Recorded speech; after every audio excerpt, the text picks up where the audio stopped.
अस्सलाम वालेकुम, good morning, सुबह बखैर। और इस्लामाबाद में रहने वालों, आपको मुबारक हो कि आपका जो ज़िंदगी का निज़ाम कल और परसों से दरम बरहम चल रहा था, आज वो बहाल हो जाएगा, क्योंकि 20 लाख लोगों का समुंदर जो इमरान खान साहब के साथ आया था, अब वो आहिस्ता आहिस्ता अपने घरों को लौटना शुरू हो गया है। और अगली मरतबा उन्होंने ऐलान किया 20 से ज़्यादा ही हो सकते हैं, कम तो नहीं। क्यों आप कर रहे हैं ये? देखिए, हम एक न्यूज़ शो पे बैठे हैं, हमें मजाक में भी 20 लाख वाली बात इसलिए नहीं करनी चाहिए कि कोई मान ना ले इस बात को। हाँ, वैसे ये तो है। नजर आ और ही मुझे रहा लगता है जब मैं बात करूंगा और ये विजुअल्स भी साथ चला रहा हूँ, तब भी लोग जिन्होंने मानना है वो मान लेंगे। Let's just say it's not about the numbers. It is not about the numbers, but अगली दफा वो 30 लाख के साथ आएंगे। अच्छा, it has never been about the numbers. हमारे लिए तो ये नंबर्स का शोशा तो इमरान खान साहब खुद ही छोड़ते हैं। हमने तो नहीं कहा था कि 20 लाख लोग आएंगे या 10 लाख लोग आएंगे, वो ये खुद कहते हैं और इसको बारहा दोहराते हैं कि जनाब 20 लाख आएंगे, 10 लाख आएंगे, अवाम का समुंदर होगा। सुनामी आपको याद है, वो 2014 में आता था। अच्छा, लेकिन एट द मोमेंट हुआ क्या कि खान साहब जो है वो डी चौक पहुंचने से पहले ही अचानक लॉन्ग मार्च खत्म करके बनी गाला रवाना हो गए। तो ये जो हालांकि उनके कारकुन तो पहुंच रहे थे, बिल्कुल, और अभी भी एक्चुअली बहुत से लोग आ भी रहे हैं, कुछ जा भी रहे हैं। तो वो एक आप समझें कि वो आना जाना जो है वो जरा लगा हुआ है। आपको ये भी बताएं कि इमरान खान के अचानक और गैर मुतवक्के ऐलान ने सबको हैरान तो ऑब्वियसली कर ही दिया, खास तौर पे जो लोग उनको सुन के उनको फॉलो करके और अभी भी रास्ते में थे और पहुंच रहे थे। सब कुछ तब हुआ है जब आधा मुल्क अभी या तो जागा नहीं था या सो रहा था। तो ये डिसीजन हो चुकी थी, लेकिन एक्चुअली खान साहब ने क्या कहा और क्या रीजनिंग दी, सुनिए। जून के महीने में इलेक्शन अनाउंस करें और असेंबली डिसॉल्व करें। अगर 6 दिन के बाद ये नहीं करेंगे आप, तो मैं सारी अपनी कौम को लेके वापस इस्लामाबाद आऊंगा। गवर्नमेंट आपसे चल नहीं रही, आप गवर्नमेंट चलाने नहीं आए, करप्शन केसेस आप अपने खत्म करवा रहे हैं। इसलिए 6 दिन अगर 6 दिन में आपने फैसला ना किया, तो मैं सारी अपनी कौम को लेके इंशाल्लाह इस्लामाबाद आऊंगा। 20 लाख लोग इस्लामाबाद में हम इकट्ठा करेंगे अगर आपने इलेक्शन अनाउंस किए। अच्छा, अब लेट्स सी कि क्या होता है। बाज़ इत्तलात ऐसी भी हैं जनाब, बीच में कहीं इमरान खान को लोग ढूंढने की कोशिश कर रहे थे और वो नज़र नहीं आ रहे थे, तो पसे पर्दा क्या कुछ चल रहा था जो अचानक से इमरान खान ने अभी सुबह हुई ही थी कि ये ऐलान कर दिया और लिटरली लोगों के होश में आने से पहले लोगों को पता लगा कि धरना खत्म हो गया है। आपको पता है, बैकडोर नेगोशिएशंस, कम्युनिकेशन तो चल ही रही होती है, बेशक वो सरेआम पे बात आए या ना आए। तो डेफिनेटली यू आर राइट कि कोई ना कोई गारंटीज, कोई उन्होंने अश्योरेंसेस ली होंगी, आई गेस। मुझे अफसोस की बात फ्रैंकली ये लगी कि कल दिन में आप लोगों ने देखा कि क्या हुआ है। मतलब एक पुलिस एक्शन जिसमें हम बाद में बात कर लेंगे, लेकिन जिस तरह लोग निकले सड़कों पे, बहुत से लोगों को मारा गया, बड़े इंजरीज हुई, गाड़ियां तोड़ी गई, इस्लामाबाद पहुंच के दरख्तों को आग लगा दी गई। ये सब होने की क्या ज़रूरत थी अगर पहुंचने से पहले ही आपने ये कह दिया कि जी मैं तो जा रहा हूँ और 6 दिन की मोहलत। मतलब ये नेगोशिएशंस पहले भी हो सकती थी, और या फिर ऑब्वियसली आपके दिमाग में शायद ये है कि अगर ये सब कुछ ना होता तो आगे इंश्योरेंसेस ना मिलती। और साथ ही वो मेट्रो बस स्टेशन का स्टॉप ना भूलिए जो जलता रहा, और वो दरख्त ना भूलिए जो जलते रहे और बहुत से लोगों की तरफ देखते रहे। उन लोगों को ज़रूर याद रखें जो इस सारे मामले को आगे बढ़ाने में अब क्या कहें, क्या सहूलत कर रहे या इनको पेश आगे इनके लिए रास्ते बनाते रहे। हमारे कॉरेस्पॉन्डेंट अरफा फिरोज हमारे साथ हैं, वही मौजूद है, उनसे जरा आंखों देखा हाल हम जानना चाहते हैं। अरफा, बताइएगा, एक तो इर्द गिर्द का सिनेरियो पहले एक्सप्लेन कर दें क्या हो रहा है और फिर हम मजीद बात करें। 20 लाख लोगों को जाने में टाइम तो लगेगा। हम अरफा बताएं। देखें, पहले तो आपको मैं एक समरी सी बता दूं। जो पूरी रात इंसिडेंट्स होते रहे हैं, जो पीटीआई के कारकुनान थे उनकी जानिब से पथराव चलता रहा, पुलिस जो है वो उनको मुंतशिर करने के लिए जो शेलिंग करती रही। कुछ अरसे तक जो है वो, फिर कुछ वक्त तक जो है वो थोड़ा अमन होता था। फिर उसके बाद ये दोबारा जो पीटीआई के कारकुनान थे वो दोबारा इकट्ठे होते थे और फिर दोबारा जो है वो डी चौक की तरफ बढ़ते थे, पथराव करते थे। उनके पास गुलेलें भी थी, उनके पास डंडे भी थे और उन डंडों पर जो है वो कीलें भी लगी हुई थी। तो डी चौक की तरफ वो बढ़ते थे, डी चौक के कंटेनर्स पे जो लगे थे, 2 लेयर्स पे कंटेनर्स ये लगे हुए थे, उनके ऊपर भी चढ़ जाते थे, फिर उनके ऊपर शेलिंग होती थी, फिर जाते थे। लेकिन ये सिलसिला जो है चलता रहा। उसके बीच में जो वो जंग जियो की बिल्डिंग थी उस पर पथराव भी किया कारकुनान ने, PTI के, और उन्होंने जो शीशे थे जंग जियो की बिल्डिंग 2 जगह से जो है वो टूटे हैं शीशे यहाँ जंग जियो की बिल्डिंग के। उसके साथ साथ फिर जब ये सारा इंसिडेंट होते रहे तो PTI के कारकुनान ने जो है वो जिना एवेन्यू जो डी चौक के पास ही जगह है, वहाँ जो ग्रीन बेल्ट थी उसके जो दरख्त थे उनको भी जलाया, और वहाँ जो झाड़ियाँ थी उनको जलाया। तो 10 बिलियन ट्री सुनामी का जो एक नारा लेकर चलते थे, मोटो लेकर चलते थे, उनके कारकुनान ने जो है उसी की नफ़ी की है और दरख्त जो है यहाँ जलाए। उसके बाद जो अभी अगर आपको सिचुएशन बताते रहे कि जो चेयरमैन PTI इमरान खान हैं, उन्होंने जिना एवेन्यू पे जो है वो इस लॉन्ग मार्च का जो वो कॉल ऑफ कर दिया है, और सिर्फ ये कोई 5 किलोमीटर की दूरी पर है डी चौक से। डी चौक पर जो कारकुनान थे, वो कारकुनान जो रात भर इमरान खान का इंतज़ार कर रहे थे कि वो आएंगे और फिर उनका खिताब जो है वो डी चौक पर सुनेंगे, रात भर वो शेलिंग खाते रहे। लेकिन जब सुबह इमरान खान ने ऐलान किया तो वो कारकुनान, उनको पता नहीं था या क्या नहीं था कि वो अभी भी डी चौक पर मौजूद हैं। अगर आपको सिचुएशन लेटेस्ट बताते रहे तो यही है कि जो जिना वेन्यू पे कारकुनान थे वो तो वहीं से मुंतशिर हो गए हैं, चले गए हैं वापस अपने घरों की जानिब। इमरान खान जो है वो भी बनीगाला चले गए हैं। लेकिन जो PTI के कारकुनान जो रात भर शेलिंग खाते रहे डी चौक पर, वो रेड जोन में दाखिल हो गए हैं और अभी तक रेड जोन में ही हैं। अच्छा, कुछ इत्तलात थी अरफा कि वो अमरीकी एम्बेसी की तरफ भी बढ़ रहे हैं, और हालांकि PTI ने, इनके वकला ने सुप्रीम कोर्ट में यकीन दहानी कराई थी कि ये नहीं डी चौक पे मुजाहरा या धरना या कुछ भी करेंगे। आई वंडर फिर पता नहीं किस की शय पर या खुद ही से अपने तई कारकुनान डी चौक पर जमा हो रहे थे, वही तो सारा मामला था। अभी क्या सूरत हाल है? वो अमरीकी एम्बेसी की तरफ जाने वालों को क्या रोक लिया गया है, और इन्हें क्या कोई लोकल लीडरशिप बता नहीं रही है कि भाई That's all folks, the scene is over, the party is over, the धरना is over, तो आप लोग चले जाएं, आप भी 6 दिन बाद देखिएगा क्या करना है। जी बिल्कुल, जो लग जो है वो यही रहा है कि इनकी जो क़यादत है उनकी तरफ से कोई साफ मैसेज नहीं आया जो डी चौक पे मौजूद कारकुनान थे, क्योंकि ये अपनी तरफ से ही अभी तक इधर मौजूद हैं, इधर नारेबाजी भी कर रहे हैं हुकूमत के ख़िलाफ़ भी, और यहाँ नारेबाजी कर रहे हैं, और इस टाइम रेड जोन के अंदर मौजूद हैं। हालांकि इनको इजाज़त नहीं थी रेड जोन के अंदर दाखिल होने की। कितनी होगी इनकी तादाद? मौजूद हैं, देखिए इनकी तादाद तकरीबन होगी 500 से लेकर 1000 के बीच में इनकी तादाद इस टाइम होगी, जो ये इस टाइम डी चौक पर जो है वो मौजूद हैं। लेकिन दूसरी जानिब जो आपने अमरीकी एम्बेसी की बात की है, तो अरफा आप हमारे साथ ही रहें। मरियम औरंगजेब इंफॉर्मेशन मिनिस्टर हमारे साथ हैं। मरियम साहिबा, क्या अश्योरेंसेज दी गई या क्या बातचीत हुई, अगर आप हमारे साथ शेयर हो जाए? अगर कोई बातचीत हुई है, क्योंकि ये डिस्पर्स जो हुआ मामला, ये हम जरा समझने की कोशिश कर रहे हैं कि ये किस तरह हुआ होगा। बिस्मिल्लाहिर्रहमानिर्रहीम। हुमा, पहली बात तो कोई बातचीत ऐसी पहले भी मैंने कल कहा था नहीं होगी जो कोई बंद दरवाजों में होगी, पाकिस्तान की आवाम के सामने होगी। और सुप्रीम कोर्ट का जब फैसला आया उसके बाद एक कमेटी बनी, जो इनकी कमेटी थी वो तो हम ढूंढते रहे और वो मिली नहीं, और कहा कि ताखीर से आए, कुछ देर ताखीर में हुई। उसके बाद जब वहाँ बैठना था और मुज़ाकरात सुप्रीम कोर्ट के ऑर्डर के मुताबिक करने थे, ये लोग पटिशन लेकर गए थे सुप्रीम कोर्ट के हमें जलसे की इजाज़त दी जाए। और जब सुप्रीम कोर्ट ने जलसे की एक तयशुदा इजाज़त के ऊपर मुज़ाकरात करने को कहा तो ये लोगों ने कोई मुज़ाकरात नहीं किए, और उसके बाद कंटेनर से ऐलान कर कर तौहीन अदालत करते रहे कि डी चौक पहुंचे। और कल सारा दिन सड़क के ऊपर जो कुछ चंद लोग गुमराह हुए, वो कुछ गए, वो तो खुद हवा में मौल्लक रहे। और उसके बाद आज कंटेनर से एक ऐलान कर दिया। असल में ये ऐलान नहीं है, असल में ये वाज़िया पैगाम है पाकिस्तान की आवाम का कि वो लश्कर कशी, फसाद, इंतशार, खूनी मार्च को मुस्तरद करते हैं। ये ऐलान है कि पाकिस्तान की आवाम अब ये जत्था, अब ये धरना और अब ये तखरीबकारी की सियासत को मुस्तरद करते हैं। अब पाकिस्तान की आवाम वाज़िया तौर पर ये शऊर रखते हैं कि उनको तामीरी सियासत चाहिए, उनको कारकर्दगी की सियासत चाहिए। और किस आप ये कह रही हैं कि पाकिस्तान के अवाम पोलराइजेशन की सियासत में नहीं बिलीव करते। मरियम साहिबा, फिलहाल तो ये मामला टल गया, लेकिन इमरान खान साहब एक नई डेडलाइन दे के चले गए और अब कह रहे हैं कि 6 दिन बाद दोबारा आएंगे। तो अब इन 6 दिनों में या 6 दिन बाद क्या होगा और आप लोगों ने क्या करना है फिर?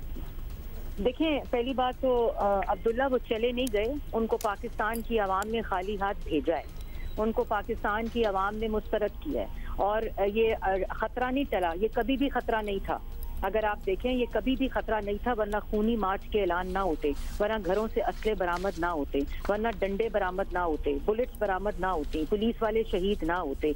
2014 में भी नुकसान हुआ, पीटीवी पे हमला हुआ, पार्लियामेंट पे हमला हुआ, सिविल नाफरमानी के ऐलानात हुए, 126 दिन हाथ खाली गए थे खान साहब। आज भी 20 लाख लोग लाने थे, 20 लाख लोग किधर गए? ये पैगाम है उन 20 लाख लोगों का कि इनको, इनकी सियासत को, इन चेहरों को जो मुल्क के अंदर इंतशार, फसाद और खूनी मार्च की बात करते हैं, वो सब मुस्तरद है। मैं और ये भी कहना चाहती हूँ, मैं तमाम वो अब्दुल्ला और हुमा आप सुन रहे हैं और आवाम सुन रही है, जो पुलिस, जो रेंजर्स, जो अफवाज पाकिस्तान 48 घंटे से अपनी ड्यूटी पर हैं, पाकिस्तान के अवाम की, शहरियों की हिफाजत के ऊपर हैं, मैं उन सबको खराज तहसीन पेश करती हूँ। जो पुलिस एहलकार शहीद हुए, मैं उनको खराज तहसीन पेश करती हूँ। और उसके बाद 18 रेंजर्स और पुलिस वाले इस वक्त शदीद जख्मी हैं। वो लोग इस वक्त इनकी जो हिफाजत कर रहे थे, जो डंडे हुए, मारे गए, जो भी हुआ, मैं उसमें नहीं जाना चाहती, लेकिन बात यह है कि आज मुल्क IMF की कल टॉक्स कर रहा था। अच्छा, इसी पे हम बात कर लेते हैं फिर मरियम साहिबा। सर्टनली उन एहलकारों को हमारा भी सलाम जो in the line of duty ये सब कुछ देखते रहे, सहते रहे, जख्मी भी हुए, जान भी गई, मेट्रो स्टेशन भी जला, दरख्त भी जले। Let's not get into those details. अब ये बता दीजिए कि IMF ने कह दिया कि भाई पेट्रोल सब्सिडी तो ख़त्म करना पड़ेगी, तभी मामलात आगे बढ़ेंगे। अब लिटरली वो वाली सूरत हाल है कि पीछे आग है और आगे खाई है। एक तरफ इमरान खान साहब भी सड़कों पे निकले हुए हैं और दूसरी तरफ ये इतना बड़ा और सर्टनली बहुत टफ डिसीजन है। तो कुछ इस पे गौर किया है कि भाई ये डिसीजन लेना है या फिर वाकई ये डिसीजन किसी और को, जैसे कि इंटरिम किसी गवर्नमेंट को लेने देंगे? नहीं अब्दुल्ला, तो मैं थोड़ा सा आपने जो बात की, we have to get into these details. You said don't get into the details. We have to stop this. Enough is enough. कि आप लश्कर कशी कर कर, आप फितना फसाद मचाकर, आप धमकी देकर, गाली देकर किसी को गले से घसीट देंगे, मुंतखब हुकूमतों को ख़त्म कर देंगे, वफाक की एक इकाई को साथ मिलाकर ज़बरदस्ती वफाक पे हमला आवर होंगे। ये हम we have to get into these details. कल सारा वक्त आपने देखा कि क्या सड़कों के ऊपर होता रहा, क्या इन हालात में ये जो आज तस्वीर कशी कल हुई है, क्या इन हालात में मईशत बेहतर हो सकती है? क्या जत्थे यूं सड़कों पर होंगे तो इस माशी इस्तेकाम आ सकता है? ये सवालात आज पाकिस्तान की आवाम पूछती है। 4 साल आप मुल्क पे मुसल्लत रहे, आपकी वजह से मुल्क आज माशी बदहाली में है, आपकी वजह से आवाम आज सड़कों के ऊपर महंगाई का रोना रो रही है, आपकी वजह से आज मुल्क के अंदर बेरोजगारी है। आपने जिस IMF के मुआहदे पर दस्तखत किए, कल उस मुआहदे को रिपेयर करने के लिए टॉक्स हो रही थी। यासीन मलिक साहब हुर्रियत लीडर को कल उम्र कैद सजा हुई। कल पाकिस्तान की आवाम को यक जुबान होकर उनके साथ खड़े होना चाहिए था। ये छोटा नुकसान है? कल एक पुलिस वाला शहीद हो गया, उसके बच्चे 5 थे, छोटा बच्चा 8 माह का है, ये छोटा नुकसान है? पुलिस वालों के ऊपर डंडे बरसाए गए, ये छोटा नुकसान है? मरीज अस्पतालों तक नहीं जा सके, मेट्रो स्टेशन को आग लगाई। एक मेट्रो स्टेशन के बनने में कितना वक्त लगता है, इनको क्या पता? इन्होंने कभी ये मंसूबों पे काम किया हो तो इनको पता हो ना। अभी आपको पता है कि उस मेट्रो स्टेशन पे आग लगाई इन्होंने, और आज पहली मीटिंग शहबाज शरीफ वजीर आजम ने उस मेट्रो स्टेशन को रिपेयर और उसकी जो जहाँ खराबी हुई है उसको ठीक करने की मीटिंग की है। लेकिन ये सब बातें हमें डिस्कस करनी पड़ेंगी। ये कोई जमहूरी राय नहीं, इख्तियार नहीं है, ये कोई जमहूरी राइट नहीं है, ये कोई इजहार राय की आज़ादी नहीं है। ये मुल्क की जो तबाही है, मुल्क को आग लगाने की, आप मेट्रो स्टेशन को, दरख्तों को आग लगाकर इस्लामाबाद की, पाकिस्तान। अच्छा, कल बहुत सारी गारंटीज इन्होंने भी कराई थी और आपकी तरफ से भी अदालत में मौक़िफ़ पेश किया गया था। तो क्या अब अदालत में आप लोग दोबारा अपना मौक़िफ़ कोई पेश करेंगे, अदालत को और मुअज़्ज़ज़ जज साहिबान को बताएंगे कि देखिए ये सब कुछ हुआ? देखिए अब्दुल्ला, सबसे इम्पोर्टेंट बात जो आपने अभी की है कि ये अदालती फैसले के बाद सारा कुछ हुआ है। ये अदालत को एक पैगाम था इमरान खान साहब का कि हम आपका फैसला नहीं मानते। ये आगे अदालत के फैसले के बाद लगी है। जब इन्होंने पिटीशन की, इन्होंने कहा हमें जगह दें और हम वहाँ जलसा करेंगे, उसके बाद ऐलानात किए डी चौक पहुंचो। ये किसकी खिलाफ वर्जी है? ये उस अदालत की कंटेम्प्ट है जिस अदालत ने वो फैसला किया था। आज 9 बजे हेयरिंग है 9:30 के ऊपर। मुझे उम्मीद है कि अदालत इस बात पर नोटिस, मुझे यकीन है, उम्मीद नहीं है, क्योंकि इस तरह के फैसले को ढाल बनाकर इमरान खान साहब ने ये तबाही मचाई है। ये नहीं हो सकता कि आप ये करके आराम से कहें कि मैं घर बनी गाला सोने जा रहा हूँ। ये तबाही मचाकर मुल्क के अंदर 2 दिन ये आपने जो टीवी स्क्रीन पर सीन्स देखे हैं, ये पूरी दुनिया में गए हैं। वो लौटी हुई इज्जत पाकिस्तान की वापस आ सकती है? सब मैं आपको बताऊं, पॉलिसी फिक्सेस हमारे पास, सब माशी फिक्सेस हमारे पास, पॉलिसी सलाहियत सब मौजूद है, लेकिन मुल्क के अंदर ये जो तकसीम है इसको साल लगेंगे, सालों साल में ये ठीक होगी। मुल्क के अंदर जो इस वक्त अफरा तफरी, इंतशार, अदम बर्दाश्त है, आज 2 लोग आपस में एक मुहज़्ज़ब डायलॉग नहीं कर सकते अब्दुल्ला। नहीं, ये बात तो मरियम साहिबा, मगर अदालत की कार्रवाई हम बाद में देखेंगे, अदालत की कार्रवाई भी उनके हुक्मनामे के बरखिलाफ हो के ये सब कुछ हुआ, लेकिन अब 6 दिन की एक और डेडलाइन दे दी गई है।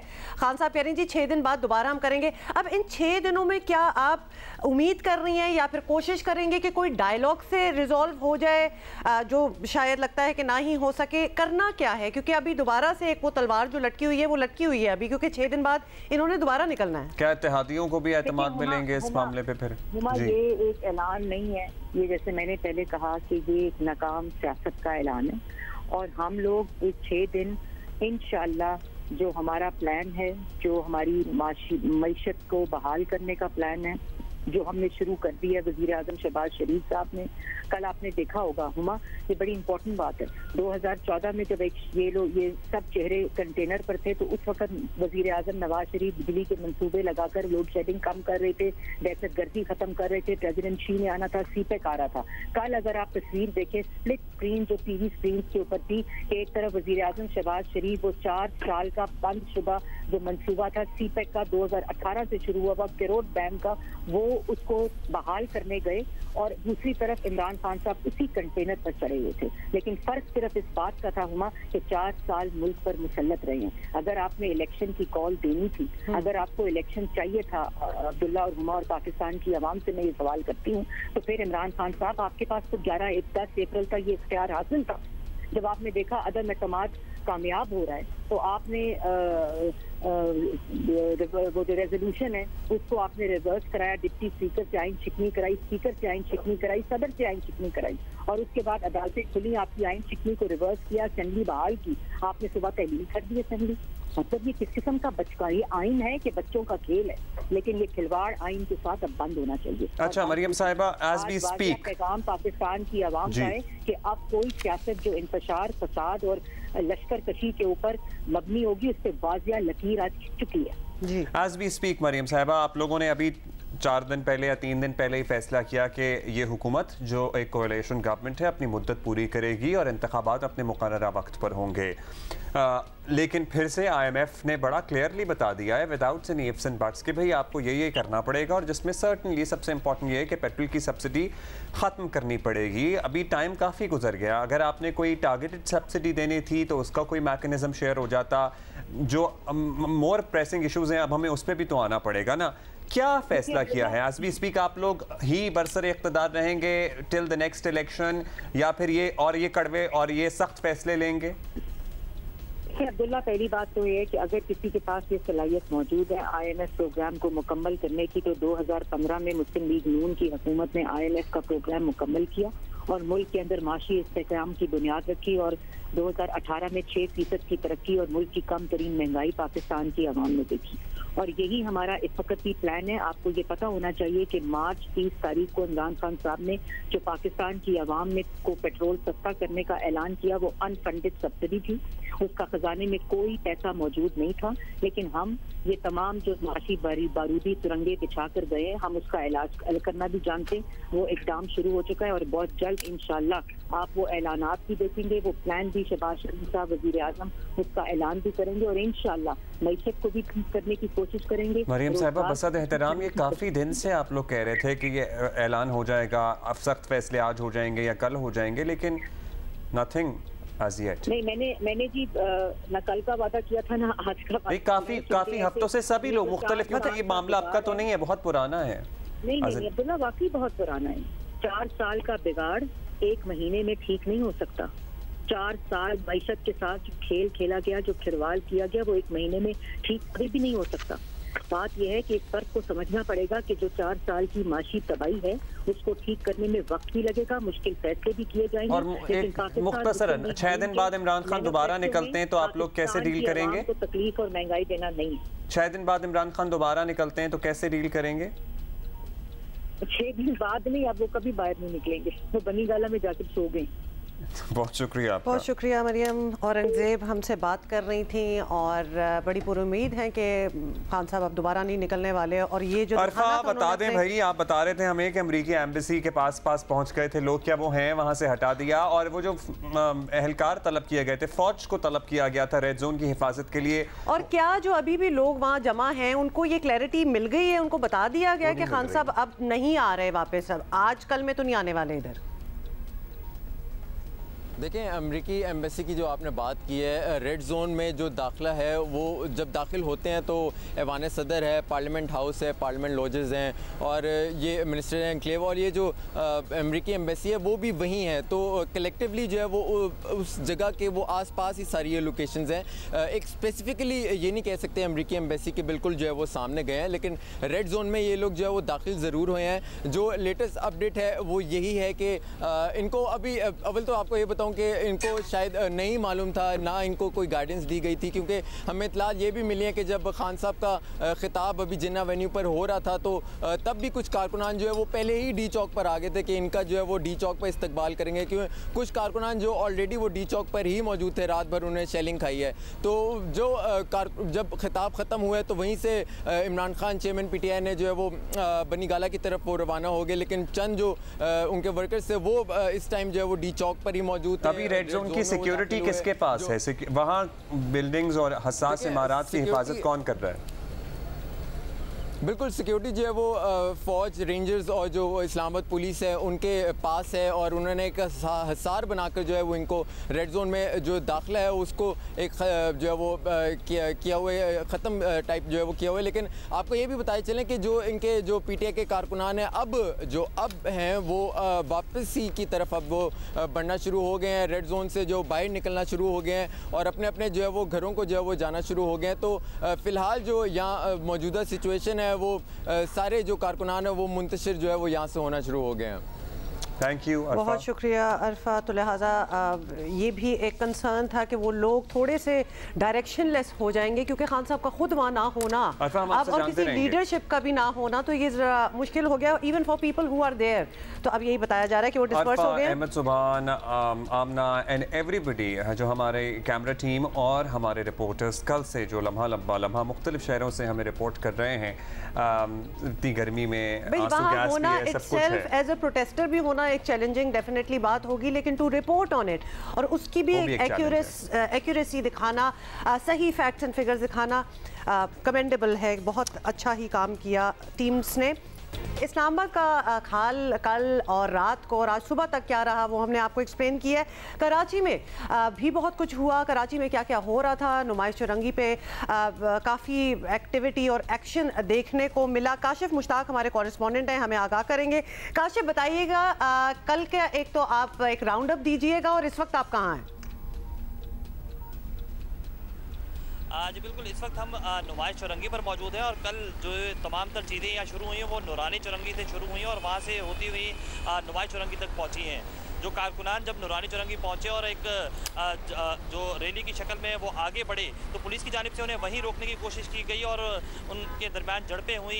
पुलिस की जानिब से हवाई फायरिंग पहले की गई, लाठी चार्ज किया गया, लेकिन कारकुनान की जानिब से शदीद किस्म का पथराव किया जा रहा था। न सिर्फ पुलिस एहलकार जिसमें जख्मी हुए हैं बल्कि पुलिस की 2 से 3 गाड़ियों को भी नुकसान पहुँचा है। कारकुनान बिल आखिर नुमाइश चौरंगी पर पहुँचने में कामयाब हुए तो यहाँ उन्होंने पुलिस वैन को बाकायदा आग लगाई। जब पुलिस एहलकार जो नुमाइश चौरंगी पर मौजूद थे उन्होंने जो मेरे पीछे आप नुमाइश का जो ये जंगला देख रहे हैं, जंगले के अंदर जो है वो पुलिस एहलकार दाखिल हुए और वहाँ से जो है वो उन्होंने लाठीचार्ज करने की कोशिश की। तो कारकुनान की जानिब से इस जंगले के अंदर भी जो है वो पथराव किए गए हैं। ताम इस हवाले से अब पुलिस हुकाम की जानिब से ये हिकमत अमली अपनाई जा रही है कि इस तमाम तर वाक़े का गुज़िश्ता शाम से लेकर अब तक जो चीज़ें हुई हैं इस पर जो है वो CCTV भी इकट्ठी की जाएंगी। हमारी पुलिस हुकाम के आला अफसरान से भी बात हुई है तो उनकी जानिब से बताया जा रहा है कि बाकायदा मुमकिन तौर पर इसके मुकदमात भी दर्ज होंगे, गिरफ्तारियां भी मुमकिन तौर पर होंगी। करंट सिचुएशन ये कि नुमाइश चौरंगी जो रात गए तक मैदान जंग बना हुआ था, तकरीबन यहाँ पर तमाम तर सड़कें बंद की हुई थी, अब खोल दी गई हैं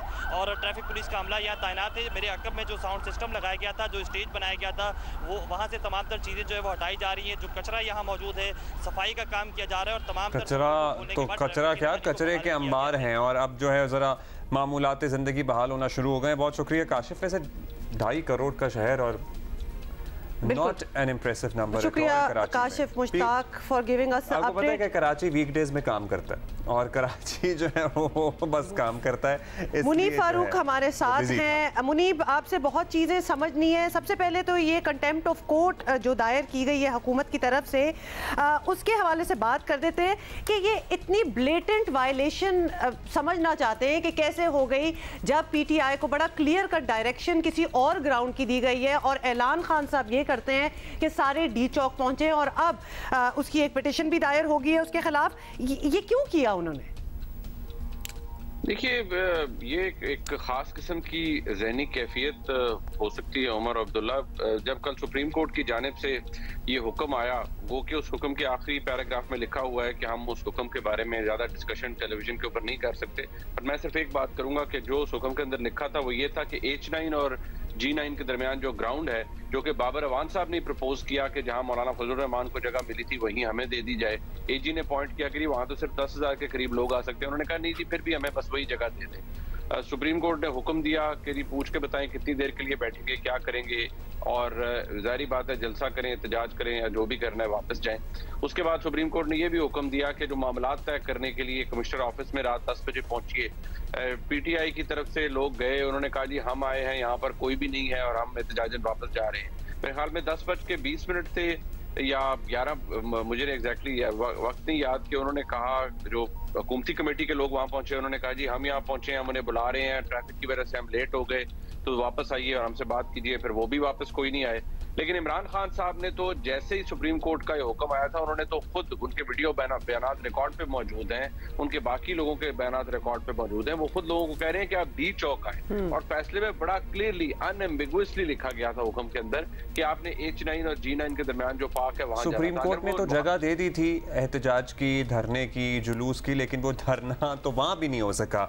अब मुनीब हमारे साथ ही रहिए। आप इमरान खान साहब के वीडियो बयानात का तस्करा कर रहे हैं और किस तरह फवाद चौधरी साहब इसकी भद उड़ाते रहे और बहुत कुछ कहते रहे और डी चौक पहुंचने का बरमला अलल ऐलान टीवी पर सवालों के जवाब में तस्करा करते रहे। वो जरा सबको सुनाना चाहते हैं। उनको रिमाइंड कराया जा रहा था कि जी ऐलान में आपको जो सुप्रीम कोर्ट से डायरेक्टिव आई है उसमें ये नहीं कहा गया, और वो वकील भी हैं और वो तमाम चीजों को समझते हैं। तो ने थोड़ा, हालांकि खुद इनके वकला कह के आते हैं कि हमें ये ग्राउंड दे दें, बाहर आकर ये कुछ और कहते हैं, अदालत के अंदर कुछ और कहते हैं। मतलब अगर इसको एक कानूनी इशू के तौर पर देखा जाए और अगर वाकई कोई प्रोग्रेस हो तो ये मसला बन सकता है पीटीआई के लिए। Munib, we will take it a step further, क्योंकि उसके बाद ये कह के भी वो नहीं करते जो अपनी ही की हुई बात होती है। अब डी चौक पहुंचने से पहले एक और डिसीजन होगी कि जी ये भी हम 6 दिन बाद मिलेंगे। तो ये बिल्कुल हर मिनट हर सेकंड फैसले बदलते भी रहते हैं इनके। जी हाँ, और जिस तरह भी आप फवाद चौधरी साहब का ये क्लिप दिखा रहे थे, अब इससे ज्यादा और ब्लेटेंट वायलेशन क्या होगी सुप्रीम कोर्ट के ऑर्डर की। सुप्रीम कोर्ट ने हुकूमत को हुक्म दिया, हुकूमत ने, और सुप्रीम कोर्ट ने लिखा कि डिस्प्रोपोर्शनेट यूज ऑफ फोर्स मत कीजिए। अब बात यह, जब आप लोगों को डी चौक में लाएंगे, डी चौक रेड जोन के कितने करीब है ये आप दोनों इस्लामाबाद को जानते हैं, आपको पता है वो कहाँ पर है, और फिर लोग वहां पर जो हुल्लड़बाजी करेंगे, जो सरकारी अमलाक को नुकसान पहुंचा, ATM जली, मेट्रो स्टेशन एक जला, आग लगाई गई, गंद फैलाया गया, मुझे ये बताइए उसकी भरपाई कौन करेगा। और जिस तरह फवाद चौधरी साहब कह रहे हैं, ये मैंने कहा ना कि एक खास कैफियत होती है ज़हनी, कि जब आप कहें नहीं जी फलाने ने फैसला थोड़ी करना है, ये मुल्क तो हमारे अब्बा जी की विरासत है और हमने वो करना है जो हमारे दिल करेगा, तो फिर आप करिए, फिर आपको खुली छुट्टी मिल जानी चाहिए, फिर आप कानून और हर चीज से फारिग है ना, आप पर किसी कानून और हुक्म का इतलाक होता है। एक ब्लैंकेट ऑर्डर हो जाना चाहिए कि पाकिस्तान तहरीक इंसाफ के सरबराह और उनके जितने रुफका हैं वो जो फैसले करेंगे ये उनकी मर्जी होगी, मुल्क हम अपने हिसाब से चलाएंगे। देखिए, इस मुल्क को लश्कर कशी के जरिए कोई भी हुकूमत हो, कल मौलाना फजलुर रहमान साहब आए, बाकी सब का, मैं हर किसी का अपना व्यू होता है जी, मैं बहसियत एक पाकिस्तानी, मैं इस लश्कर कशी के खिलाफ हूँ और बहसियत एक कानून के तालिब इल्म के मैं समझता हूँ कि किसी रियासत को, किसी हुकूमत को इस तरह से ब्लैकमेल नहीं किया जा सकता और ना ही होना चाहिए। आईनी तरीके से कोई भी तब्दीली आती है, फेयर इनफ, लेकिन ये जो तरीका कार है ये अनएक्सेप्टेबल है। सुप्रीम कोर्ट देखिए ना, ये पहले कभी दुरुस्त था ना ये अब जस्टिफाई किया जा सकता है मुनीब, लेकिन अभी जो है ना फिर से एक डेडलाइन, एक और दरिया का सामना है और वो है 6 दिन का दरिया। सो वो 6 दिन बाद क्या सैलाब होता है, सुनामी आता है, ये भी फैसला करना है। फिर IMF वाली तलवार भी आपको पता है लटक रही है। हम अभी मरियम औरंगजेब साहिबा से पूछ रहे थे क्या करेंगे, मतलब पेट्रोल बढ़ा देंगे, सख्त फैसले करेंगे, या फिर किसी इंटरिम गवर्नमेंट के जिम्मे दे देंगे सारा मामला और खुद चले जाएंगे। बड़ा crucial time once again for this coalition government. देखिए, ये अब अगर इन्होंने फैसला किया है कि हमने हुकूमत चलानी है, then they better be prepared to take the brunt. ये मैं आपको, अगर इनका ये फैसला है कि जी हमने रहना है और हमने अपना टाइम पूरा करके जाना है, तो फिर इस हुकूमत को फैसले भी लेने चाहिए। इनको पेट्रोल के ऊपर सब्सिडी जो कि टारगेटेड भी नहीं है और अनफंडेड है, उसको विड्रॉ करना चाहिए। इसलिए मैं ये कह रहा हूँ कि पाकिस्तान की इकॉनमी ब्लीड कर रही है। बेशक इसकी पॉलिटिकल हिट बहुत बड़ी होगी, लेकिन इमरान खान साहब जो करके गए हैं वो तो अब सबके सामने जाहिर है कि वो एक लैंड माइन है। आपने अनफंडेड सब्सिडी दे दी है, उसके लिए कोई पैसे मुख्तस नहीं है, पैसे पड़े हुए नहीं है, तो आप मुल्क कैसे चलाएंगे? बैंकरप्सी की तरफ जाएंगे। लिहाजा इनको ये करना पड़ेगा और फिर इनको हौसला करना है ना। फिर अगर आपने फैसला किया है कि आपने जो भी मुद्दत है आप उसको पूरा करने का इरादा रखते हैं, तो फिर आप ये ज़हन में रखिए कि आपको उसका पॉलिटिकल कैपिटल भी आपका एग्जॉस्ट होगा, लोग आपको बुरा भला भी कहेंगे। पता नहीं ये फैसला कब होगा, वैसे काफी दिन से हम सुन रहे हैं कि ये सख्त फैसले हो जाएंगे। देखिए ये फैसले इसके अंदर पॉलिटिक्स इन्वॉल्व है। जी मुनीब, लेने पड़ेंगे। मुनीब सॉरी, बहुत शुक्रिया फॉर बीइंग विद अस। जून के महीने में इलेक्शन अनाउंस करें और असेंबलीज डिसॉल्व करें। अगर 6 दिन के बाद ये नहीं करेंगे आप, तो मैं सारी अपनी कौम को लेके वापस इस्लामाबाद आऊंगा। गवर्नमेंट आपसे चल नहीं रही, आप गवर्नमेंट चलाने नहीं आए, करप्शन केसेस आप अपने खत्म करवा रहे हैं। इसलिए 6 दिन अगर 6 दिन में आपने फैसला ना किया, तो मैं सारी अपनी कौम को लेके इंशाल्लाह इस्लामाबाद आऊंगा। 20 लाख लोग इस्लामाबाद में हम इकट्ठा करेंगे अगर आपने इलेक्शन अनाउंस किए। अच्छा जी, ये 6 दिन तो ये किसी ने एक्सपेक्ट नहीं किया था, क्योंकि इमरान खान साहब ने ऑल्दो सुप्रीम कोर्ट के हुक्म के बरखिलाफ, बरबला हम कह दें बरखिलाफ, डी चौक पहुंचने का कहा अपने कारकुनों को। फवाद चौधरी टीवी पर ये बरमला कहते रहे कि सुप्रीम कोर्ट ने थोड़ी ये फैसले करने, हम तो डी चौक पहुंचेंगे। इनके कहने दीजिए कि इनके हिमायती सहाफ़ी लोगों को ट्विटर और सोशल मीडिया पर उकसाते रहे, वर्गलाते रहे कि कुछ ही देर में इमरान खान साहब, कोट एंड कोट कर रहा हूँ, इमरान खान साहब का तूफान डी चौक पहुंचने को है, लेकिन नहीं पहुंचे। लेकिन उसके बाद वहां से भी एक यूटर्न ही हो गया। जब कह दिया था कारकुनों को, तो कारकुन तो पहुंच गए थे, लेकिन फिर उसके बाद बदल गए। हमारी कॉरेस्पॉन्डेंट आमना आमिर हमारे साथ हैं, जो कल पूरा दिन हमें लम्हा बलम्हा रिपोर्ट करती रही, सब कुछ जो ये देख रही थी जो हो रहा था। आमना, बताइएगा कि इस वक्त की सूरत हाल पे जरा नजर डालें और बताएं कि इस वक्त क्या हो रहा है इस्लामाबाद में। जी बिल्कुल हुमा, इस वक्त अगर लाइव सिचुएशन की बात की जाए तो मैं कैमरे की आंख से भी दिखाऊंगी, ताकि जो कहा जाता है कि मीडिया गलत दिखा रहा है वो भी ना हो पाए। और मैं शहराज से भी रिक्वेस्ट करूंगी और साथ साथ बताती जाऊंगी कि ये डी चौक के इस वक्त के मनाजर हैं ताज़ा तरीन, जो आप देख सकते हैं कि चंद कारकुन जो हैं पाकिस्तान तहरीक इंसाफ के इस वक्त मौजूद हैं और ये कंटेनर सामने लगे हुए थे, जिन कंटेनर को अबूर किया गया और ये लोग जो है दूसरी तरफ गए। और अगर बात की जाए कि रेड जोन की तरफ, तो ये वो रास्ता है जो रेड जोन की तरफ जा रहा था और ये लोग रेड जोन के अंदर एंटर हुए। और रेड जोन में आप देखें डिस्टेंस बहुत कम होता है, जहाँ पे जाके इन्होंने आगे नारेबाजी शुरू की, जिस पे शेलिंग स्टार्ट हो गई। और आप बड़ी तादाद में इस वक्त भी जो रेंजर्स और दीगर सिक्योरिटी फोर्सेस हैं वो सामने खड़े हैं। और रेड जोन में जो कि अलग पाकिस्तान तहरीक इंसाफ ने ये कोर्ट में कहा था कि वो जो है H9 का श्रीनगर हाईवे के साथ जो है ग्राउंड वहाँ पे करेंगे, लेकिन उसके बरक्स ये देखा गया कि वो लोग आगे आए। और ये वो लोग हैं जो कारकुन जो कि कल सारा रास्ता जो टीयर गैस खाते हुए यहाँ तक पहुँचे और इमरान खान साहब के कहने पे वो उन्होंने डी चौक अपने आप को हर सूरत में पहुँचाया। और इनमें सिर्फ कारकुनों के साथ जो थी डॉक्टर शीरी मज़ारी थी वो भी पहुँची, उसके अलावा इमरान इस्माइल थे वो भी पहुँचे। और ये लोग रात को भी यहाँ पे जो शेलिंग होती रही और यहाँ पहुँचे, क्योंकि खान साहब ने कहा था कि वो डी चौक में रहेंगे और यहाँ पे आके ऐलान करेंगे, लाइव राय अमल तय करेंगे। लेकिन उसके बरक्स ये देखा गया कि खान साहब डी चौक नहीं पहुंचे बल्कि जिन्ना एवेन्यू में आए और वहीं से खिताब किया और वापस लौट के धरना ख़त्म किया। लेकिन गो के कल वो दिन भर कहते रहे कि जब तक तारीख नहीं दी जाती हम नहीं जाएंगे। शायद उसकी वजह जो देखने में मेरे ख्याल में जो सामने आई है वो ये है कि इमरान खान साहब ने कोर्ट में कहा हुआ था कि वो जो हम H11 में करेंगे, तो शायद उसको भी एक अवॉइड करने के लिए उन्होंने जिना एवेन्यू के स्टार्ट में किया। वो इस सारी सूरत हाल के बावजूद, इस कोर्ट के हुक्म के बावजूद अपने कारकुनों को कहते भी रहे कि डी चौक पहुंचे, उनके लीडरान खुद लीड भी करते रहे और इनके लीडरान जो है खुद पहुंचते भी रहे। अभी इस्लामाबाद में हमारी आवाज नहीं आ रही। अच्छा चलें, ठीक है जी। आमना से दोबारा हम राब्ता करने की कोशिश कर रहे थे। यकीनन to take it forward Abdullah, आप जो कह रहे थे वो पूरा जो एक लोग जितने भी एक्सपेक्ट कर रहे थे उनको एक डायरेक्शन दी हुई थी कि इधर पहुंचे और कुछ पहुंच भी गए और बड़ी मुश्किलात से पहुंचे, लेकिन खान साहब खुद ना पहुंचे और उन्होंने जिना एवेन्यू पे ही बात करके ये फैसला कर लिया कि मैं तो बनी गाला वापस जा रहा हूँ, तो बाकी भी 6 दिन बाद मिलेंगे। तो ये थोड़ा सा इसको मैं फ्रैंक टर्म्स में कहूँगी कि थोड़ा सा ड्रॉप सीन हुआ, क्योंकि लोगों ने बड़ी शेलिंग खाई, उन्होंने टीयर गैस, आंसू गैस, एक बड़ी लड़ाई चली और उसके बाद कुछ मैनेज कर गए पहुंचना डी चौक, कुछ रास्ते में ही रह गए। Khan sahab himself decided not to go. वैसे मेरी बात सुने, जब इन्होंने कह दिया था कि हमने H9 G9 के दरमियान पार्क में जाना है, तो डी चौक का शोशा क्यों छोड़ रहे थे बारहा और अल्टीमेटली वहां जाना भी नहीं था। अल्टीमेटली वहां जाना भी नहीं था, तो जो है वहां पे ऐलानात करते रहे और फिर पहुंचे भी नहीं।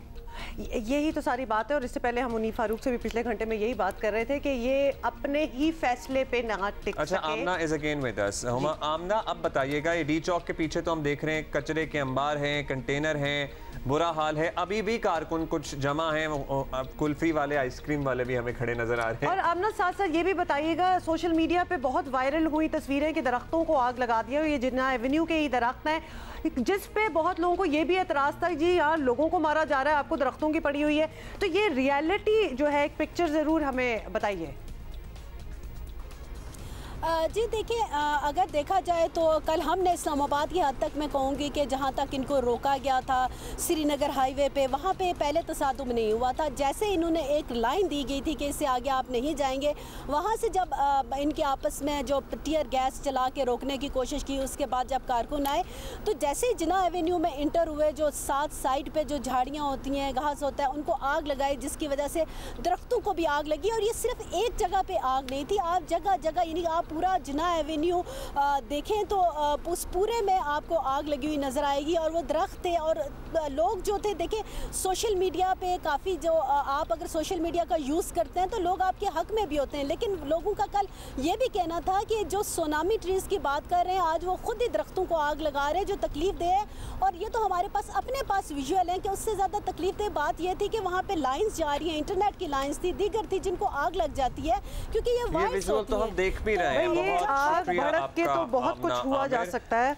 अमना, बहुत बहुत शुक्रिया, आपने हमें आगाह किया है, अभी हम बात करेंगे, आगे बढ़ेंगे। हमारे पास सीनियर सहाफ़ी तज्ज़ियाकार आसमा शिराजी साहब मौजूद हैं। गुड मॉर्निंग आसमा, कैसी हैं आप? आसमा, ज़रा अनएक्सपेक्टेड सा हो गया कुछ, क्योंकि हम मतलब इंतज़ार ही कर रहे थे कि इमरान खान साहब खिताब करें किसी मजमे से, बड़े इज्तिमा से, जुलूस करें, जलसा करें या धरना करें।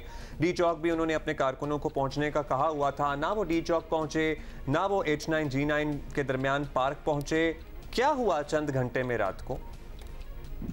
देखिए, इमरान खान साहब ने जो क्योस फैलाना था वो अपने मकसद में कामयाब हुए। उनका मतलब यही था कि वो लोगों को प्रेशराइज करें, वो इदारों को प्रेशराइज करें, वो सुप्रीम कोर्ट को प्रेशराइज करें, वो बाकी इदारों को प्रेशराइज करें। मेरा ख्याल है उसके अंदर वो काफ़ी हद तक कामयाब हुए हैं और यही उनका मकसद भी था कि वो जितना प्रेशर जो है वो डाल सकते हैं वो डालें। और आज भी आप देखें कि उन्होंने ये नहीं कहा कि वो जो है वो जा रहे हैं और उसके बाद वो फिर दोबारा से नहीं आएंगे, बल्कि उन्होंने ये कहा कि वो दोबारा 6 दिनों के, यानी 6 दिन की डेडलाइन उन्होंने फिर दी है। तो इसका मतलब ये, और आप एक अब्दुल्ला बहुत इंपॉर्टेंट बात है और हुमा कि ये जो कल सारा दिन एक फ्लॉप शो था, तकरीबन नाकाम शो था, उनके जलसे बिल्कुल खान साहब के कामयाब होते रहे, लेकिन उनका जो कल का शो था लोग बाहर नहीं निकले। पूरा दिन उनके लिए लोग जो है वो मुख्तलिफ शहरों के अंदर, आपने देखा कराची के अंदर भी बहुत बड़ी तादाद नहीं थी, एक नॉमिनल सी तादाद थी रात को जो निकली है। दिन में तो बिल्कुल कोई आप देखें कि कोई वाकया नहीं हुआ, लाहौर के अंदर भी कुछ नहीं हुआ और बड़े तरीके के साथ जो है कल, ठीक है हम इस बात की मजम्मत करते हैं कि जो कल आंसू गैस वगैरह फेंकी गई ये बिल्कुल गलत था, ये नहीं होना चाहिए था। लेकिन आप ये देखें कि उसके बाद शाम को जो लोग निकले हैं वो भी कोई बहुत बड़ी तादाद में नहीं थे और इमरान खान साहब ने डी चौक पे बावजूद इसके कि सुप्रीम कोर्ट ने कहा था कि आप वहाँ पे ना पहुंचे, उन्होंने कहा कि वहाँ पे लोग आए और फिर आपने देखा कि जो खदशात थे जिसपे हम तनकीद कर रहे थे राना सनाउल्लाह साहब को भी और हुकूमत को भी कि आपने इतने इंतजाम क्यों किए जबकि लोग तो निकले नहीं। और आप देखें कि वो जो चंद मुट्ठी भर लोग थे उन्होंने इस्लामाबाद के अंदर आग लगाई है, मेट्रो स्टेशन को, फायर ब्रिगेड की गाड़ियों को, दरख्तों को। यानी दरख्तों का क्या कसूर था, मुझे तो ये समझ में नहीं आती। जिस तरह का पेट्रोल आप देखें उनके हाथ में था और जिस तरह की आग लगी हुई थी, वो मामूली लोग नहीं थे, वो गैर मामूली लोग थे। हमें इस बात के ऊपर एहतजाज करना, किसी भी कोई भी सियासी जमात जो है अगर इस तरह के हथकंडे इस्तेमाल करेगी, अगर इस तरह से प्रेशर ग्रुप बन के प्रेशर डालेगी इदारों के ऊपर, सियासी जमातों के ऊपर, निजाम के ऊपर, शहरियों के ऊपर, absolutely Asma, we totally agree with you. और इसमें जरा एडिशन आप इस बात की कर लें कि इस्लामाबाद के जो बच्चे हैं वहाँ उनके एग्जाम्स को पोस्टपोन किया गया, बाकी मुल्क के और हालात, इस्लामाबाद को तो एक टोटली एक होता है ना हॉस्टेज सिचुएशन ही बन गई। हम समझने की कोशिश कर रहे हैं आसमा कि ये क्या बैकडोर डिसीजन मेकिंग हो रही थी खान साहब की भी और बाकी उनके साथ भी जो लोग थे कि उन्होंने फ़ौरन ये डिसाइड किया कि जहां मैं अपने लोगों को ये कह चुका हूं कि हम डी चौक पहुंचेंगे, मैं हिलूंगा नहीं। वहां से फवाद चौधरी के स्टेटमेंट्स आ रहे थे कि जी अब तो हम आ जाके बैठ जाएंगे। फिर क्या हुआ जो सडनली ये डिसाइड किया कि जी खान साहब ने जिन्ना एवेन्यू पे ही अपनी एक छोटी सी स्पीच दी और बीच में उसके बाद वो चले गए बनीगाला, बेसिकली वो घर चले गए और जो मेहम हो रहा था वहां वो होता रहा।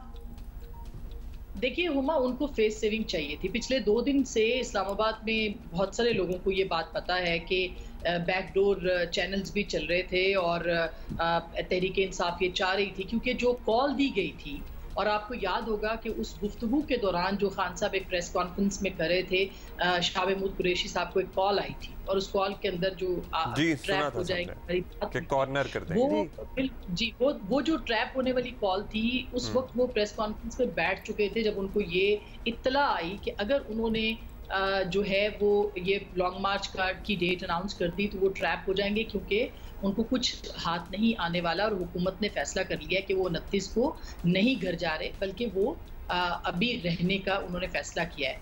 लेकिन खान साहब ने कहा कि नहीं, ज़ाहिर है बहुत देर हो चुकी थी, वो प्रेस कॉन्फ्रेंस में ऐलान करने वाले थे और फिर उन्होंने ऐलान किया। तो ये बहुत जल्दबाजी के अंदर हुआ, उन्होंने अपना जो आखिरी पत्ता था वो सबसे पहले खेल लिया खान साहब ने, और उसके बाद उनको ये मालूम पड़ गया कि हुकूमत जो है वो कहीं नहीं जा रही बल्कि वो अपनी आईनी मुद्दत पूरी करेगी।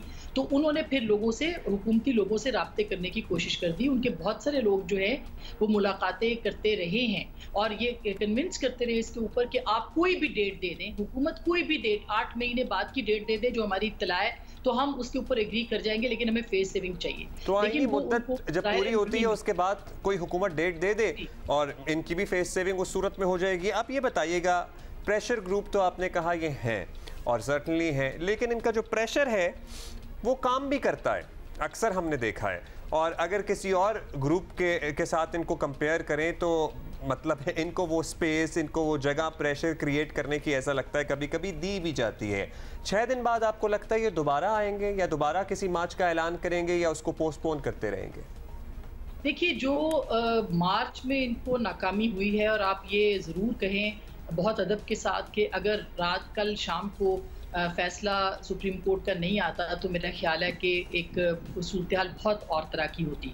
लेकिन सुप्रीम कोर्ट के फैसले के बाद खान साहब को इतना स्पेस मिला कि उन्होंने लोगों को डी चौक पे पहुंचने और रास्ते खुल गए थे, तो लिहाजा लोग जो है वहाँ पे पहुंच भी गए जो थोड़ी बहुत तादाद में है, और वो उन्होंने भी आग लगाई। तो ये ना होता, वो फेस सेविंग कल उनको मिली है, ये बात एक अपनी जगह पे बहुत अहम है। और अगर दोबारा वो आएंगे और इसी तरह की उनको फेस सेविंग्स मिलेंगी तो फिर तो वो बिल्कुल एक प्रेशर ग्रुप, पक्का जो प्रेशर ग्रुप है वो बन जाएगा। लेकिन एक बात ज़रूर आप अप्रिशिएट करें इस बात को कि जो खान साहब का फॉलोअर है, जो उनका सही मानों में उनकी जमात के नज़रिए के ऊपर कायम रहता है, वो कल तशद्दुद के लिए नहीं निकला। ये जो लोग, जिन लोगों ने तशद्दुद किया है या जिन लोगों ने अमन व अमान को अपने हाथ में लिया है, ये खान साहब के कारकुन नहीं थे, ये कोई और लोग थे जिनका जाहिर है कि खान साहब को मालूम ही होगा। लेकिन ये लोग वो थे जो कि ये चाहते हैं कि मुल्क के अंदर अनारकी फैले। और इसका जाहिर है, क्या कह रही हैं, पीटीआई के सपोर्टर्स नहीं थे, ये कोई मतलब कोई और लोग थे जो तशद्दुद पसंद अनासिर थे जो इस धरने में शामिल थे? देखिए, हुकूमत इसकी तरफ निशानदेही करती रही है और वो इत्तला की बुनियाद पर ये बात करते रहे हैं, लेकिन ये बात अब कल दुरुस्त साबित हुई है कि चंद लोगों ने जिन्होंने आग लगाई, ये तो अब इस हुकूमत का फर्ज बनता है कि ये इन्वेस्टिगेशन करें और ये बताएं कि ये लोग कौन थे, ये कहाँ से आए थे, ये कितने लोग थे और इनके हाथ में क्या था, और फिर असलहा किस किस के पास था। क्या एजेंसीज के पास ये रिपोर्ट्स मौजूद नहीं है कि जो इस्लामाबाद के अंदर आने वाले लोग थे उनके पास जो एग्जैक्ट इतला थी? चलिए लेट्स सी कि आसमा हुकूमत इस सिलसिले में कोई वजाहत देती है या नहीं देती है, लेकिन ये तो बड़ी एक क्लियर डिवीजन भी हो जाएगी और मेरा ख्याल है कि जो पीटीआई के कारकुनान होंगे वो जरा वैलिडेटेड फील करेंगे कि हम पे ये इल्जाम नहीं आ रहा, तो हम चाहेंगे कि एक आईएमएफ वाला मामला जरूर आपसे डिस्कस करना है आसमा, क्योंकि अब जो है हम वहीं पे आ गए हैं जिस पे हम एक हफ्ता पहले या 4 हफ्ते पहले या 3 हफ्ते पहले थे।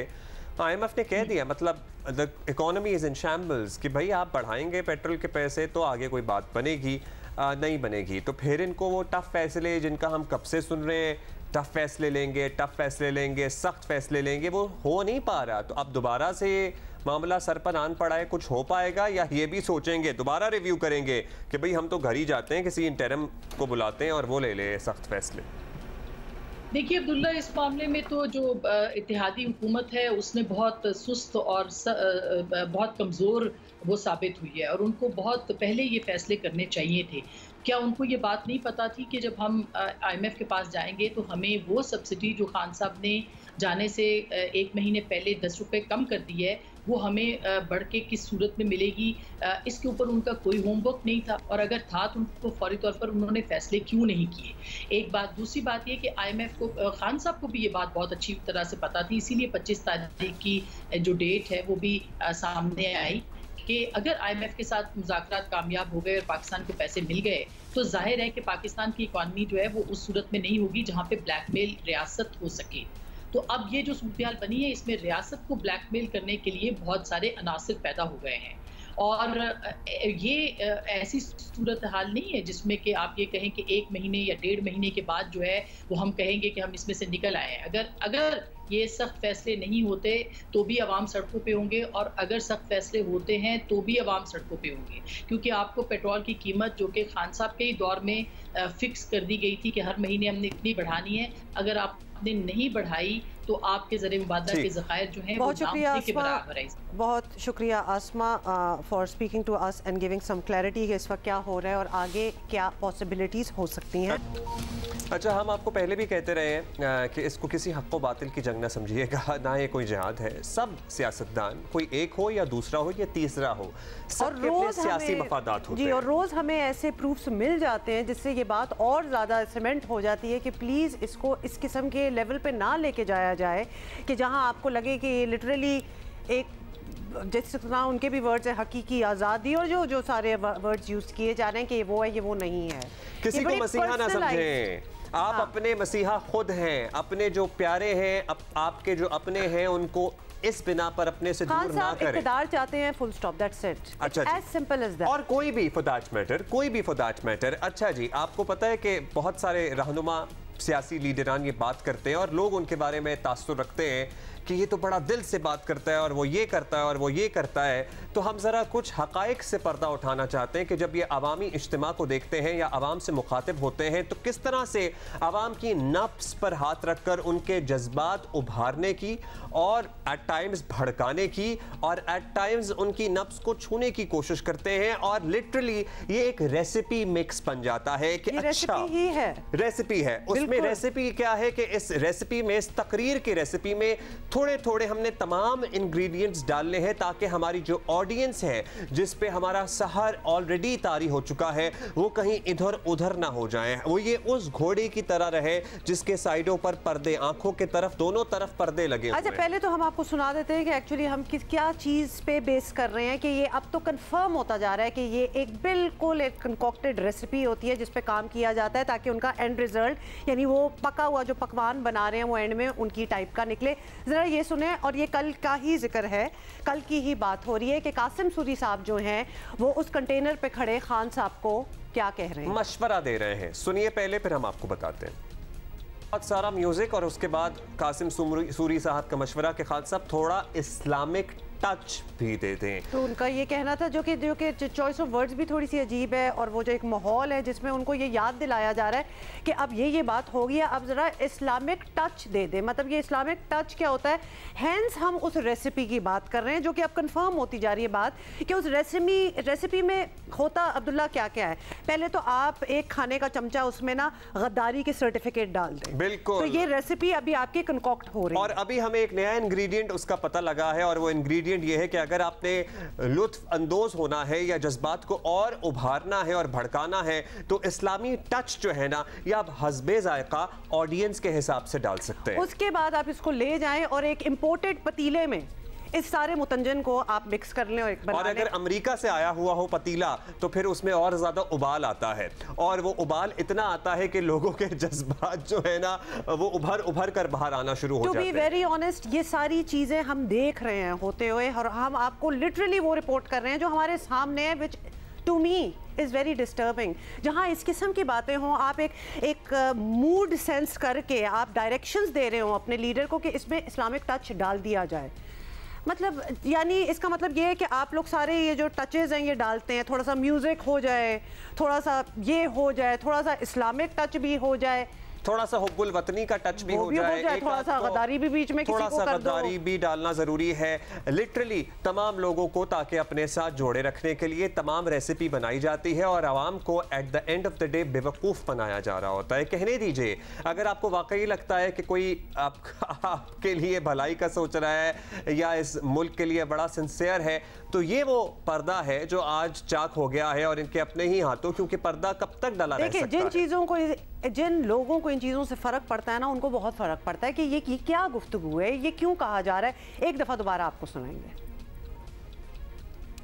जब बारहा कहा जाता है ना कि ये मज़हब हमारे लिए बहुत मुक़द्दम है, हमारे लिए बहुत मुक़द्दस है, और लिटरली पाकिस्तानी बहैसियत मुसलमान हम सब मज़हब के लिए कट मरने को तैयार होते हैं, तो फिर ये सियासतदान वो चीज़ें सेंस कर लेते हैं और वो फिर इस तरह से आवाम का इस्तेमाल करते हैं। और इसीलिए बारहा जो जमहूरी लोग हैं वो मजम्मत करते हैं इस बात की कि मज़हब को सियासत से दूर रखना चाहिए और सियासत में रिलीजन कार्ड नहीं प्ले करना चाहिए। और पीटीआई ये सब कुछ करने के बावजूद भी ये कहती रही है कि हम तो सियासत में रिलीजन कार्ड नहीं प्ले करते। तो जनाब, उसका मुंह बोलता सबूत आपके सामने है। बात ये है कि हर वो कार्ड प्ले होता है जहां जिसकी ज़रूरत होती है। तो हम पिछले कुछ दिनों से बहुत सी चीज़ें पॉइंट आउट कर रहे हैं जो हमें बहैसियत पाकिस्तानी शहरी या रहते हुए हमें तकलीफ होती है जब हम ये होते हुए देखें। जैसे कुछ दिन पहले एज अ वुमन मुझे बड़ी तकलीफ हुई थी जब खान साहब ने कुछ इस किस्म के अल्फाज यूज़ किए थे कि मरियम नवाज को कह रहे थे कि इस तरह मत कहो कि तुम्हारा शौहर क्या समझेगा। ये आप यकीनन उस क्राउड को देखते हुए कि ये यहाँ क्या चलेगा, आपने ये बात कही होगी। इस क्राउड को देखते हुए आपने कहा इस्लामी टच कर दो। मतलब आपकी असलियत क्या है, आपकी अपनी इंटेग्रिटी क्या है, वो सामने आनी चाहिए, बिना कि आपको क्या लग रहा है कि इस वक्त रायलब किस तरह होगा, क्राउड को इस वक्त क्या पसंद होगा। तो फिर असलियत समझ नहीं आती ना कि व्हाट यू स्टैंड फॉर। अच्छा, फिर जब हम अफसोस करते हैं या अब तो लिटरली हम मातम ही करते हैं अपनी अक्लों पे भी कि किस तरह से हमारे अवाम इतने पोलराइज्ड हो गए और किस तरह से बर्दाश्त का मादा ख़त्म हो गया, तो वो इस नहज पर इसी वजह से पहुँचे हैं क्योंकि उनके दिमाग में सब कुछ भरा गया है। मतलब ऐसे ही अचानक तो पुलिस वाले पर कोई गोली नहीं चला देता ना, उसके जहन में कितना सब कुछ डाला गया होगा कि ये जहाद है, ये हक और बातिल की जंग है। ये हक और बातिल की जंग नहीं है, ये इख्तिदार की जंग। People will be held accountable for their actions. तो लिहाजा ब्लाइंड फॉलोइंग किसी की भी नहीं होनी चाहिए, क्या वो खान साहब हो या कोई और हो। तो आप अपना भी लोगों को दिमाग थोड़ा सा लगाना बात कहाँ से शुरू हो रही थी आपको याद ही है ना, हमने एक रेसिपी आपको बताई है, बहुत सारे इंग्रेडिएंट्स उसमें जरूरी होते हैं, किसी को गद्दार भी कहना होता है, किसी को मीर जाकिर भी कहना होता है, पूरा उन्होंने क्या गुफ्तगू की। अच्छा, उस रेसिपी अब अमल कैसे हो रहा है ऐसी रेसिपीज पे एक दफा फिर? किस तरह से कान में डाला गया कि खान साहब थोड़ा इस्लामी टच भी दे दें, और उसके बाद खान साहब ने अपने आप को आशिक रसूल कहना सल्लल्लाहु अलैहि वसल्लम कहना शुरू कर दिया। This is how it works. क्योंकि उनके इर्द गिर्द जो हैंडलर्स हैं ना, वो एक मूड सेंस कर रहे हैं क्राउड का। उससे पहले बात बिल्कुल कोई और हो रही थी, गाने चल रहे हैं, आपने पीछे देखा है ईसा खिलवी साहब की आवाज़ में बड़ा मशहूर जो खान साहब के लिए गाना है वो भी चल रहा है, लेकिन एकदम से याद आया कि नहीं अब टाइम हुआ जाता है कि इसमें इस्लामिक टच। अच्छा जी, अभी बिल्कुल हम एक डिफरेंट टॉपिक, और ये तमाम बातों से अहम बात है क्योंकि हम अपने मुस्तकबिल की बात करने लगे हैं, अपने बच्चों की बात करने लगे हैं। कल को आज बचा लो, उंगली पर नकली निशान ना लगाओ, बच्चों को वैक्सीन पिलाओ। मुल्क पे आपको पता है पोलियो केसेस एक मरतबा फिर सर उठा रहे हैं और भरपूर मुहिम इसको कर्ब करने के लिए चलाई जा रही है। पोलियो एक लाइलाज मरज़ है और सिर्फ इसका वाहिद इलाज है कि ये 2 कतरे जब भी आपके घर पर टीम आए, आपके बच्चे ने चाहे कतरे पहले पिए भी हों, आप अपने 5 साल से कम उम्र बच्चों को ज़रूर ये कतरे पिलाएं, क्योंकि इसमें कोई नुकसान नहीं है। हम बार बार यही कहेंगे, अगर आपको लगा है कि जी हमने तो पिला दिए थे कतरे, इसमें कोई नुकसान नहीं है। अगर उसकी डबलिंग या इवन ट्रिपलिंग हो जाए, बात हम करेंगे। डॉक्टर शहजाद बेग हमारे साथ हैं जो कि national coordinator polio emergency operation centre है। डॉक्टर साहब, हम हर साल यही बात करते हैं, हर साल एक पूरा पोलियो ख़त्म करने का एक मुहिम चलता है, पोलियो के ख़ात्मे के लिए काफ़ी काम भी हो रहा है और बड़े अरसे से बात है, कोई नई बात भी नहीं है, लेकिन फिर दोबारा केसेस आना स्टार्ट हो जाते हैं, हम देखते हैं। तो आप क्या समझते हैं कि इसको डील किस तरह करना चाहिए? देखें, इस सूरत हाल के तदारक के लिए हमें तमाम रियासती अदारों का मुकम्मल तावन हासिल है। प्राइम मिनिस्टर, हेल्थ मिनिस्टर और लॉ इन्फोर्समेंट एजेंसीज़, हम उनके साथ मिल के काम कर रहे हैं। पूरे प्रोग्राम को हम रिव्यू कर रहे हैं ताकि हम वो गैप्स आइडेंटिफाई कर सकें और तमाम बच्चों को वैक्सीनेट कर सकें। तो डॉक्टर साहब, दुनिया भर में कई ममालिक में पोलियो का मुकम्मल खात्मा हो चुका है और अनफॉर्चुनेटली हमारे यहाँ नहीं हो सका। क्या हम उम्मीद रखें, मतलब कितनी ही कोशिश करते हैं, क्या इसके पीछे वजूहात हैं और क्या उम्मीद रखें, कब तक पोलियो से जान छूट जाएगी हमारी? जी देखें, पाकिस्तान पोलियो फ्री तभी होगा जब 3 साल तक पूरे मुल्क में किसी भी जगह वायरस डिटेक्ट नहीं होगा, ना एनवायरनमेंट में और ना लोगों में। और जैसा कि आप जानते हैं कि इस वक्त सूरत हाल ये है कि इस साल पोलियो के 3 केसेस जो हैं वो रूनमा हो चुके हैं और इसके अलावा हमारे माहौलियाती नमूने बता रहे हैं कि साउथ केपी में जो 6 अजला हैं, बन्नू डिवीज़न और डेरा इस्माइल खां डिवीज़न, इनमें वायरस मौजूद है। सो जब तक हम यहाँ से वायरस ख़त्म नहीं करते और ये भी इंश्योर करते हैं कि ये यहाँ से पाकिस्तान के किसी दूसरे अजला में ना जाए, तब तक ये ख़तरा मौजूद रहेगा। बहुत शुक्रिया डॉक्टर शहजाद बेग हमसे बात करने का। उनका कहना है कि 3 साल तक जब तक मुल्क पूरा पोलियो फ्री हम प्रूव नहीं कर सकते, तब तक यहाँ कहीं ना कहीं वो वायरस रहेगी। और वो हम कुछ सालों से देख भी रहे हैं, बिकॉज 1-2 साल बीच में ऐसे गुजरे हैं जब हम बड़े खुश हुए कि जी एक भी केस सामने आया और फिर कुछ अरसे बाद 2 केसेस जैसे आ जाए। एक भी केस होगा तो उसमें पोलियो के फैलने का चांस हमेशा रहेगा। तो हमने आपको दोबारा याद दिलाना है कि कल को आज ही बचा लो, उंगली पर नकली निशान नहीं लगाओ। और ये नकली वाले काम बस कर दें। मतलब ये कोविड वैक्सीनेशन के वक्त भी हुआ था, भाई क्यों अपने बच्चों को इतनी मुश्किल में डाल रहे हैं कि अल्लाह ना करे कल को उनको कोई इस किस्म का मसला हो। दवाई है, मुफ्त में लग रही है, लगवाएं। It should be very simple। मतलब वैसे इससे ज्यादा कौन अपने बच्चे को अल्लाह माफ करे बाजू और आपको जाना भी नहीं, आपके घर आके, मतलब ये इससे ज्यादा आसानी क्या हो सकती है? कौन अपने बच्चों को माजूर देखना चाहेगा? खुदा न खास्ता सोचें प्लीज इस बात के बारे में और सबका साथ दें। हाँ। पोलियो के कतरे पिलाएं बच्चों को। And be respectful to the team, ये हम हमेशा याद दिलाते हैं आपको, क्योंकि वो बहुत अच्छा काम कर रहे हैं। और अब देखिए कि क्या होता है। 11:30 बजे तौहीन अदालत की समाअत होगी जो दरखास्त हुकूमत की तरफ से जमा कराई गई है। जियो news would keep you posted and updated. And we'll see you tomorrow.